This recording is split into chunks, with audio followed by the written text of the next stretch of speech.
God is actually looking for those that He can entrust those words, with, but those that will do justice to it, those that will not keep it for themselves alone, but that will use it for His glory, for His honor, to help the poor, to bless the needy, to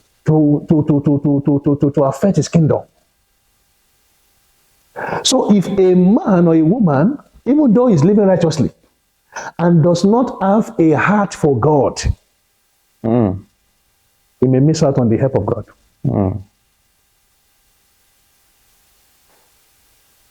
I'm trying to answer that question now. If you don't really have a genuine heart for God, for God and His kingdom, the promotion, you don't have a heart for the promotion of God's kingdom here on earth, that person may miss out on God's help at some levels. The help may come to him, but maybe not enough. Maybe not big. Maybe not in a big way. Do you understand now? Because we have to balance it now. For the fact that he's living righteously, of course, definitely there's some measure of grace that he or she may be enjoying, but he may not be able to attain the higher measures of God's help and blessing, because he or she lack understanding, a heart for God. David had a heart for God. He had a heart for God. That's why, it's only a man that has a heart for God that could say that, I cannot give anything I cannot offer anything to God that will not cost me something. When Araunah was trying to offer the extraction floor for him, to offer sacrifice to God, he said, no. He wanted to give it to him freely. But David said, no, I will not take it from you freely. I'm going to pay for it. It is a man that has a heart for God to offer on his, as a singular offering, 1,000 burnt offerings, just one time. You understand now? So it's like the heart for God. Is your heart in alignment to God's will, to God's desire? Then if that's the case, then there is no limit to which you can access His help. And again, even for those that God has really helped spiritually, that God has made His help available for them spiritually, for the fact that they don't know that they needed to walk. To walk. Because, you see, that question now is taking us to, that question now actually is taking us to the concept of translating that help into physical prosperity. Even though spiritually God has answered your prayer, maybe you have been praying for help. God, I need your help to succeed. I need your help in this area. I need your help to make it. I need your help to prosper. And God has answered your prayer. And even as a child of God, when you come unto Christ and into God's kingdom, of course, automatically you become a partaker of His help. God, that is help in this kingdom. God's help abound in the kingdom. It's a kingdom heritage. The help is, the first help is a kingdom heritage. But if you don't know that the major way, let me tell you, there are other ways. Well, I don't want to say the most important. Let me say one of the major ways we can translate that help that's available to you in the realm of the spirit. So physical prosperity is through the provision of hard work. Hard work. A lot of people don't know that work in God's kingdom is actually, God's. It's a non-negotiable principle. It was actually constituted by God. The way God constituted marriage In the Garden of The same way Eden, it it's the same way it constituted work. In fact, that there was no way that marriage could be sustainable, even in the Garden of Eden, without work. That work. That is why in Genesis chapter 2, verse 15, God didn't waste time. He said, after God put the man in the garden, he gave him work immediately. To do what? He said to tend and to what? And to keep the garden. To keep and to tend or to nurture the garden. Because if they were going to multiply the wealth in that garden,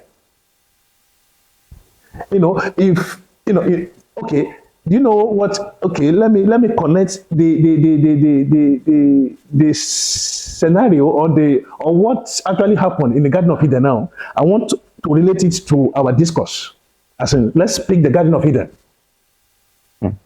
Before the fall, before the fall, let's pick, that was a perfect picture. God created Adam and he brought Eve to help him. Yeah. And as God's own arrangement of help, there's a system that God already put in place for them.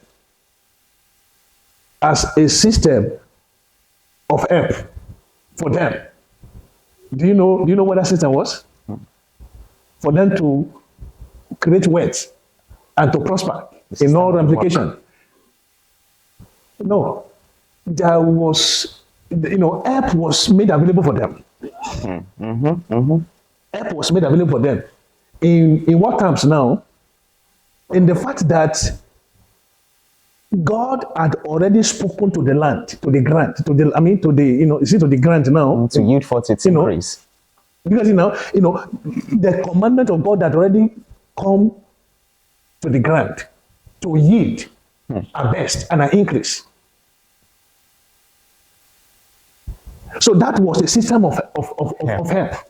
So the land was designed to help man. So the land itself, the land upon which we walk, we walk and we tread, is actually part of God's design of help and assistance. The ground, the land, the land upon which we walk, was empowered by God to help man, to help Adam and Eve to succeed. But the constitution of work came into being. God constituted work, so that it is through work that Adam can translate that help into wealth. Okay, even though the land was blessed and empowered by God to bring forth. Imagine if Adam didn't plant anything. Hello? do you understand? Imagine, God spoke, the land to yield, It's increased. It's increased. After after the likeness of the seed that is planted.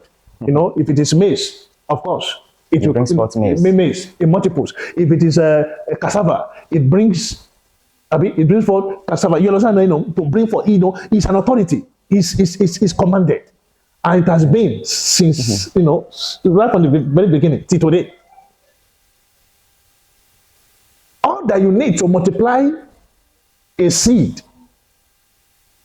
of corn is for that seed to drop into the soil. You have just one seed of corn and you want to multiply it. What do you do with it? You plant. You drop it. And that process of planting, I love that word. You said plant, Abi. That process of planting, is actually the process of what? Work. So because of our time, let me, because I feel like even explaining more and more, but let me just try to bring that discourse to a close, that the only vehicle through which we can translate the help of God into physical prosperity is through the vehicle of what? Of work. Hard work. And that is why I can boldly say it based on the understanding of scriptures that every child of God that is lazy, is accursed. It's accursed. Every child of God that is lazy is what? Is accursed. It's accursed. Every child of God that is lazy is accursed. There's a curse hanging upon his head or her head. Laziness is a curse. Laziness, In fact, if they say a man is hardworking, is hardworking, is diligent. I look at Proverbs 22. You see, Proverbs 22:29. Yes, Proverbs 22:29. It says that, seest thou A man diligent in his man business. that is diligent. He shall stand before kings King and not before men. So there is a blessedness attached to hard work. In fact, you see, with this understanding, we should begin to see work as a desire, as a delight, as a joy, as a gift, and not as a burden. Do you know that till today, some people they still see work as what? As a burden. How do I know? A lot of workmen and women, when it's getting towards Thursday, Friday at their place of work, they are always excited. Excited. Even there is even a slogan. There's even a slogan. When it is thank God it's Friday. Thank God it's Friday. Thank God it's Friday. You can see the joy and the excitement. Of course, I'm not saying that people should not be excited about maybe having relaxation. Maybe having time to relax over the weekend. But if you are very discerning, and you look at the way the way they say it. Thank God it's Friday. You that they see work as a burden. You will see into the heart of people that are seeing work as being a burden. It's as if they are eager for elaboration, for a release. They see work as being in captivity. And it doesn't stop there. The moment Saturday is over, 2 days, Saturday, Sunday, at least in our part of the world now, our weekend is what? Saturday and Sunday. And the moment Saturday is over, and it's getting to Sunday morning, you begin to see, you begin to see some of them losing their joy. Their joy. Do you know why? Because Monday, the next day, they have to be at work. They have to be at work.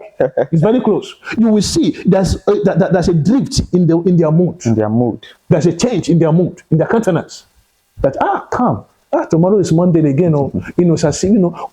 If work, can't wait for Friday again. If work is actually a delight and a joy, because there is blessedness in hard work. It's God ordained. Work is God ordained right from the very beginning, and that is why every lazy man does not have a place in God's kingdom. Not even only in God's kingdom.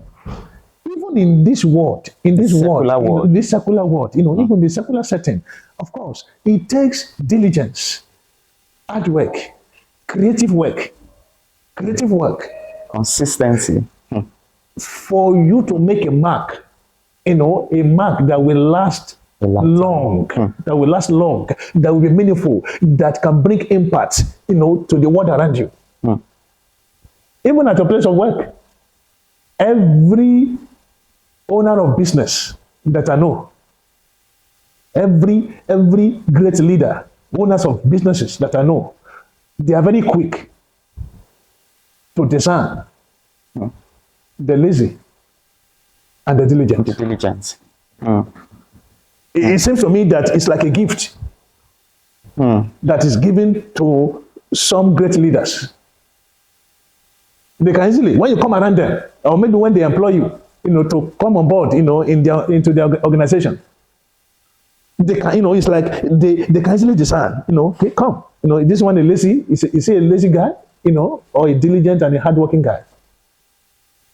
And of course, you will agree with me that every employer of labor will naturally be attracted to a diligent person. To the diligent.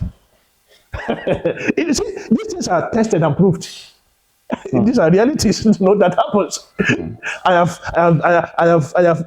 have partaken of that favor before.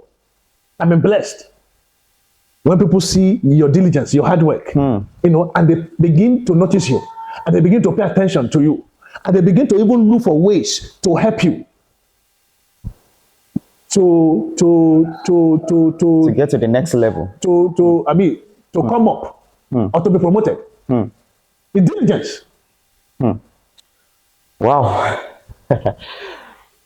Thank you so much for that expository discussion. You have done a lot of justice to that topic, translating God's help into physical prosperity.